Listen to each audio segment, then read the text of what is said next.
Hello everyone. Lok Sabha चुनाव में लोकतांत्रिक प्रक्रिया के माध्यम से एक नई सरकार को चयन करने को लेकर के यहां पर मतदाता अपना वोट डाल रहे हैं, लेकिन इसी कड़ी में सुप्रीम कोर्ट के द्वारा ईवीएम के वीवीपैट से 100% पर्ची मिलान को यहां पर खारिज कर दिया गया।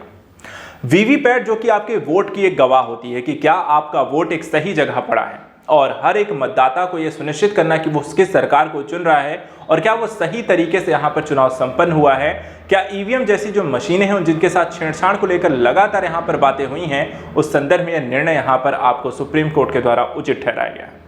लेकिन यहाँ पे समझने वाली बात है कि ईवीएम को लेकर सवाल क्यों उठाए जाते हैं। क्या ईवीएम हैक हो सकती है, वीवीपैट यहाँ पे ज्यादा सुरक्षित क्यों बताई जाती है, और इसको लेकर के यहाँ पर पर्ची मिलान को लेकर के बातें लगातार क्यों उठी हैं। तो आज हम दोनों मुद्दों के टेक्निकल एस्पेक्ट को भी यहाँ पर समझने की कोशिश करते हैं। सबसे पहले थोड़ा सा अंतर समझते हैं, एक वीवीपैट जो मशीन होती है वो कैसे काम करती है, और साथ ही साथ एक ईवीएम जो मशीन होती है वो किस तरीके से आप वोट यहाँ पर डालते हैं, और उसके बाद ईवीएम को लेकर के फायदे और नुकसान क्या हैं, समस्याएं क्या हैं, वो भी यहाँ पे समझने का प्रयास करेंगे। और आप सभी यहाँ पे अपने वक्तव्य जरूर दे सकते हैं सुप्रीम कोर्ट के निर्णय से आप कितना यहाँ पे सहमत हैं, और आपने मतदाता या वोट को लेकर के भी जो यहाँ पर वोटिंग डालने जा रहे हैं वहाँ पे वीवीपैट की जो स्थिति है, ईवीएम की जो स्थिति है, वो भी यहाँ पे समझ लें। सबसे पहले वीवीपैट को देखते हैं। देखिए, वीवीपैट को आप कह सकते हैं आपके वोट की गवाह है वीवीपैट मशीन। ऐसा क्यों कहा जाता है, तो इसको हम ऐसे समझते हैं।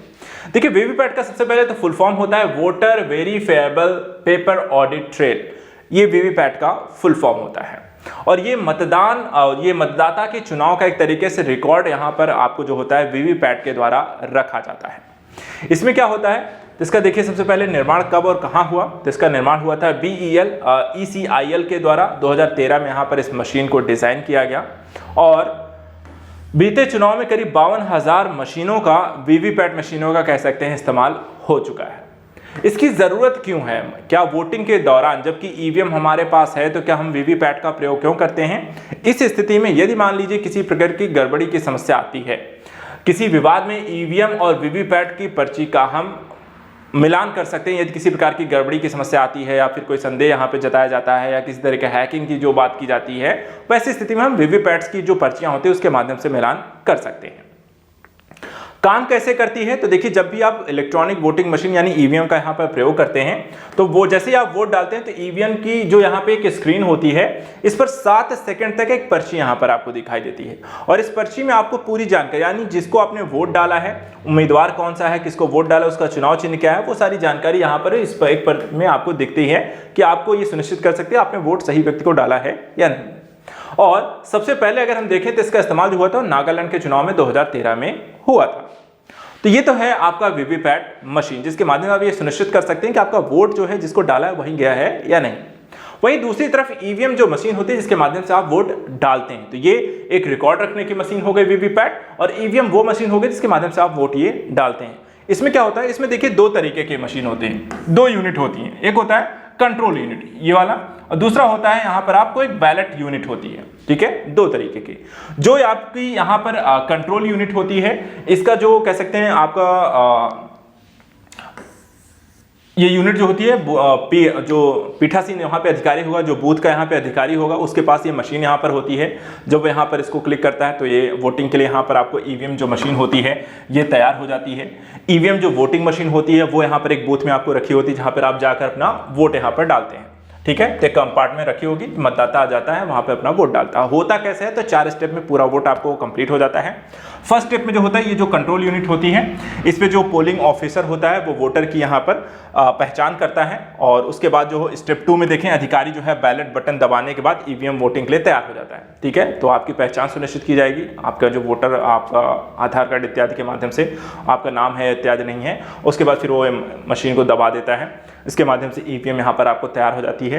तीसरे स्टेप में मतदाता जो है ईवीएम यहाँ पर आप देखें तो आपको एक ब्लू कलर की आपकी बटन रहती है, सामने यहाँ पे प्रत्याशी उसके चुनाव चिन्ह याद रहे, वो कंफर्म करता है कि कौन सी बटन है। और चौथे में यहाँ पर अपना मतदाता अपनी पसंद के प्रत्याशी को यहाँ पर वोट डाल देते हैं। जैसे आप डालते हैं तो एक यहाँ पे पर्ची आपको दिखेगी वीवीपैट पे, और उसके माध्यम से सुनिश्चित करेंगे आपने सही व्यक्ति को वोट डाला है या नहीं। तो ये एक पूरी प्रक्रिया यहाँ पर आपको देखने को मिलती है। लेकिन इसके बाद अगर हम देखें, क्या ईवीएम का प्रयोग, जो कि लगातार एक क्वेश्चन यहाँ पे क्रिएट किया गया, क्यों किया जाता है। ईवीएम के देखिए फायदे भी हैं, नुकसान भी हैं।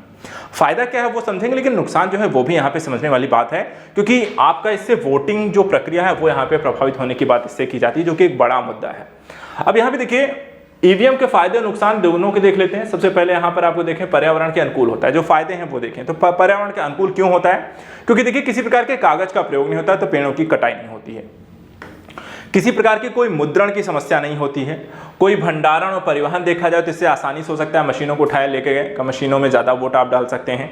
और साथ ही साथ यहाँ पे उच्च शिल्प यहाँ पे यानी कि लंबे समय तक आप इसे सेफ रख सकते हैं, आप प्रयोग कर सकते हैं, जल्दी खराब नहीं होती है, तो पर्यावरण के अनुकूल है। सुरक्षा लेकिन समस्या है। समस्या क्या है, नुकसान क्या है कि देखिए आसानी से नहीं लेकिन हैक यहाँ पे जरूर की जा सकती है, यानी कि छेड़छाड़ आपको ईवीएम मशीन के साथ हो सकती है। दूसरा, मतदान और वोटों गिनती के बीच के समय के अंतर को यहाँ पर संभावित छेड़छाड़ का यहाँ पे समय माना जाता है, क्योंकि वोटों के बाद मतपत्रों को भौतिक रूप से यहाँ पे संग्रहित किया जाता है। यानी कि जैसे पहले चरण का चुनाव संपन्न हो गया, वोटों की गिनती देखा है 4 जून को होनी है, तो यहाँ पे काफी लंबा समय मिलता है जिसमें यहाँ पर हैकिंग इत्यादि के प्रयास किए जा सकते हैं।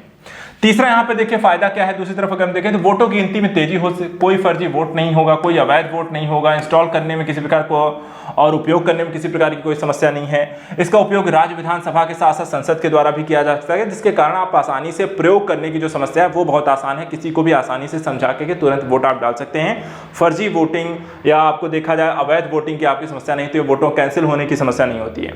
लेकिन समस्या क्या है, समस्या तकनीकी पक्ष है। तकनीकी पक्ष में क्या है कि सॉफ्टवेयर में खराबी से त्रुटियां हो सकती हैं और ईवीएम को सावधानी से संभाला नहीं गया तो हार्डवेयर में भी समस्याएं पैदा कर सकता है, और उसके कारण यदि मशीन यहां पे खराब होगी तो वोटिंग प्रभावित हो सकती है या उसमें गड़बड़ी यहां पर हो सकती है, वोटिंग सही से ना पड़ी हो, यह भी यहां पर आपको समस्या हो सकती है। इसके अलावा सुरक्षा संबंधी यहाँ पे आसानी से कहते हैं छेड़छाड़ नहीं हो सकती है, लेकिन अगर देखा जाए तो नागरिक मतदाता अपने मतों का सत्यापन भी यहाँ पर नहीं कर सकता है ईवीएम में, जो कि एक समस्या है। और इसी चीज को लेकर सुप्रीम कोर्ट में यहाँ पे लगातार याचिकाएं दायर की गई थी, जिसे सुप्रीम कोर्ट ने यहाँ पे फिलहाल खारिज कर दिया है। लेकिन साथ ही साथ कुछ यहाँ पे मत जरूर बताए हैं कि यदि किसी प्रकार की संदेशा होता है, किसी प्रकार की गड़बड़ी होती है, तो वहाँ पे आपको एक मौका दिया गया है कि ईवीएम की यहाँ पे जांच की जा सकती है, जो कि यहाँ पर आपको पूरी तरीके से खारिज भी नहीं कर सकते, लेकिन पूरी तरीके से यहाँ पर मिलान करने की स्थिति को भी नहीं किया गया है, जो कि क्वेश्चनेबल यहाँ पे मार्क क्रिएट जरूर करता है। लेकिन फिलहाल सुप्रीम कोर्ट का निर्णय आ गया है, इसलिए यहाँ पर आप कुछ कह नहीं सकते हैं, जो इस वर्तमान स्थिति है उसी को यहाँ पर फॉलो अप करना होगा। तो फिलहाल आज के सेशन में इतना ही। नेक्स्ट वीडियो में कुछ और इंपॉर्टेंट कंटेंट को लेकर मिलेंगे। Thank you so much and good luck.